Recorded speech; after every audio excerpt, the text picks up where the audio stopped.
Hai, Assalamualaikum semua. Kita kembali ke segmen Media Talks oleh JKK Penerbitan dan Multimedia Permai 2020-2021.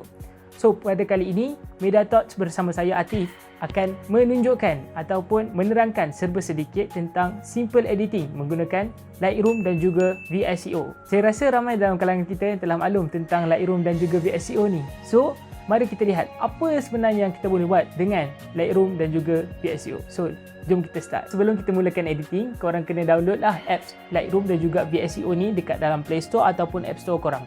Untuk pengetahuan korang, Lightroom dan juga VSCO ni hanyalah percuma penggunaannya. Cuma ada beberapa features yang berada di dalam Lightroom dan juga VSCO yang perlukan subscribe, sama ada selama sebulan ataupun 1 tahun. Tapi tidak mengapa, features yang percuma ini juga mampu untuk membuatkan anda mendapatkan gambar yang begitu perfect untuk di-upload di Instagram kalian semua. So, jom kita start. Setelah anda mendownload apps Lightroom dan juga VSCO, pertama sekali kita kena import gambar daripada camera roll kita. Senang sahaja, tekan di situ dan tekan tanda right.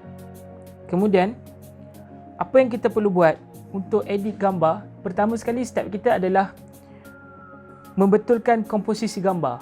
Baik, mari kita lihat bagaimana untuk membetulkan komposisi gambar, iaitu dengan menggunakan crop dan rotate. Meletakkan gambar pada komposisi yang betul. Untuk update di Instagram, kita boleh menggunakan saiz 4x5 untuk gambar yang tidak pecah dan sesuai dengan feed Instagram kita.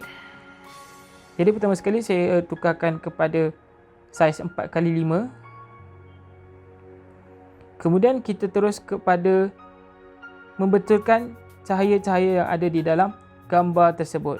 Apa fungsi untuk kita betulkan cahaya ataupun shadow yang ada di dalam gambar tersebut? Fungsinya ialah bagi mengutamakan apa perkara yang kita nak. Maksudnya, apa subjek yang kita nak tonjolkan dalam sesuatu gambar tersebut. Contohnya, kalau korang ambil gambar OOTD, mestilah korang nak tunjulkan gambar korang kan? Ini takkanlah korang nak tunjulkan dinding pula. Jadi, di situ ada kepentingannya untuk kita betulkan cahaya, light dan shadow yang ada di dalam gambar tersebut. Pertama sekali, kita naikkan kontras. Kemudian turunkan sedikit highlight, naikkan sedikit shadow, turunkan white dan juga turunkan sedikit black. Okey, jadi apa perbezaan highlight dan juga white ni? Highlight ni adalah cahaya yang banyak bila masuk ke dalam kita punya gambar. So, bila kita turunkan highlights, kita akan dapat gambar yang lebih detail. Manakala whites, kita akan dapat warna putih yang lebih jelas sekiranya kita turunkan ataupun kita naikkan. Contohnya begini. Seterusnya, kita pergi pula kepada pembetulan warna yang ada di dalam gambar tersebut. Tapi mengapa kita kena betulkan warna? Bukankah gambar tu kadang-kadang kita tangkap gambar dah cantik dah? Jadi itu adalah pilihan masing-masing. Jikalau korang rasa gambar yang korang tangkap tu dah cantik dah boleh dah post dekat Instagram, so korang post je lah gambar tu. Tapi kalau korang rasa nak tambahkan mood dalam gambar tu ataupun nak ada something yang perlu edit, maksudnya contoh kalau belakang tu terlebih sangat warna merah dia sampai korang punya overshadow dia punya subjek, so kena buang dia punya gangguan dekat belakang, dekat background gambar tersebut. So, saya betulkan warna pada kali ini adalah untuk menambahkan seri ataupun menambahkan mood dekat dalam gambar yang kita telah tangkap. Baik, pertama sekali temperature. Temperature ni dalam bahasa Melayu adalah suhu. Apa suhunya? Suhu kepada gambar tersebut. Jadi, gambar yang saya ada sekarang ni, suhu dia agak natural tapi ke arah warm ataupun ke panas-panasan sedikit. So, saya nak sejukkan sikit gambar ni dengan menolak slider ni ke kiri supaya gambar ni lebih nampak natural dan lebih sedap mata memandang. Seterusnya, saya akan betulkan color lebih spesifik dengan menggunakan mix color yang berada di atas belah kanan slider temperature tadi. Kebiasaannya, orang akan menggunakan color warna orange untuk membetulkan warna skin tone masing-masing. Contohnya, kalau kita nak cerahkan sikit dia punya kulit ke, kita punya kulit ke, nak cerahkan sikit kita punya warna tangan ataupun kulit muka, so kita gunakan warna orange. Tapi ingat, jangan terlebih edit. Kalau terlebih edit, nanti muka kita jadi macam ni. Okey, so sangatlah tidak enak dipandang orang. So, kita kenalah bersederhana dan meletakkannya secukup rasa. Macam mana kita masak, macam itulah kita edit gambar. So, next, apa yang kita perlu buat adalah muka budak kecil ni dah okey sikit tak? Dah okey. Cuma saya nak cerahkan sikit dan letak warna kekuning-kuningkan sikit. Letakkan dia punya saturation kat muka tu, naikkan sikit. So, apa guna? Macam mana kita nak cerahkan kulit muka tu? Kita naikkan saja. Kita slide je luminance ni ke kanan supaya warna tersebut naik. Alright. Kemudian saya akan turunkan sikit warna kuning sebab ambience ataupun sekeliling dia ni terlalu banyak warna kuning, agak nampak sedikit warna kuning, agak mengganggu saya punya subjek. Baik, settle. Bagi menambahkan lagi fokus ataupun mood dekat dalam kita punya gambar, kita letak vignette. Vignette ni kalau korang selalu nampak dekat gambar-gambar orang ada warna hitam-hitam sikit kan dekat dia orang punya gambar. So, vignette ni kita letak supaya kita punya gangguan dekat tepi-tepi gambar tu dia dapat dikurangkan dan lebih fokus kepada subjek kita.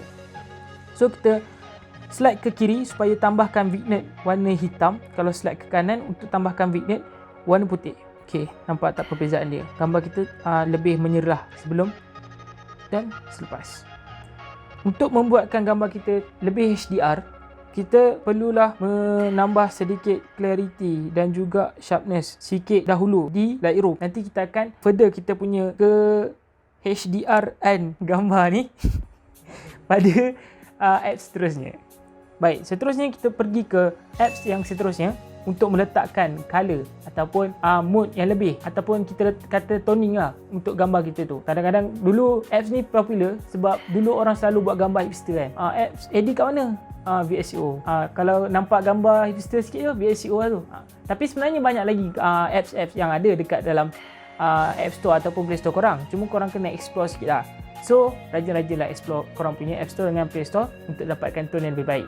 Tapi, kalau korang mampu, maksudnya kalau korang power editing, boleh je korang letakkan tone tu dekat dalam Lightroom. Cuma, pada hari ini, kita orang bawakan korang kepada tone, maksudnya toning dekat VSCO supaya memudahkan lagi kerja untuk kita buat. Alright, so kita pergi kat VSCO, kita import gambar dan kita edit. So VSCO ni ada banyak preset. Preset dia ada banyak gila kalau korang bayar, kalau korang subscribe. Tapi tak apa, hari ni kita buat yang percuma je dulu. Kita klik dekat mana-mana preset yang percuma. So saya nak letakkan gambar ni sedikit cool orang kata. So kita letak preset F2 ni dan kita jangan letakkan dia punya kekuatan ataupun dia punya preset tu jangan letak sampai full. Maksudnya 12.0 ni jangan letak sampai 12.0, tapi kita kurangkan sikit supaya gambar kita tu tak jadi over. Over ni apa? Over editing ni maksudnya dah tak macam gambar dah.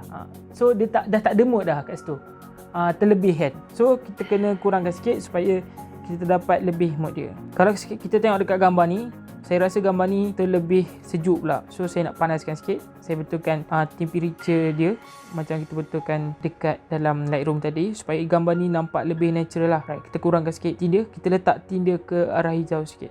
Alright, nice. So untuk akhir sekali kita naikkan sharpen dan juga clarity dia supaya kita dapat gambar yang lebih HDR. Okay, seterusnya kita save.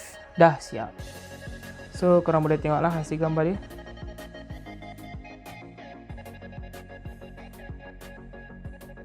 So, selamat mencuba. Bye.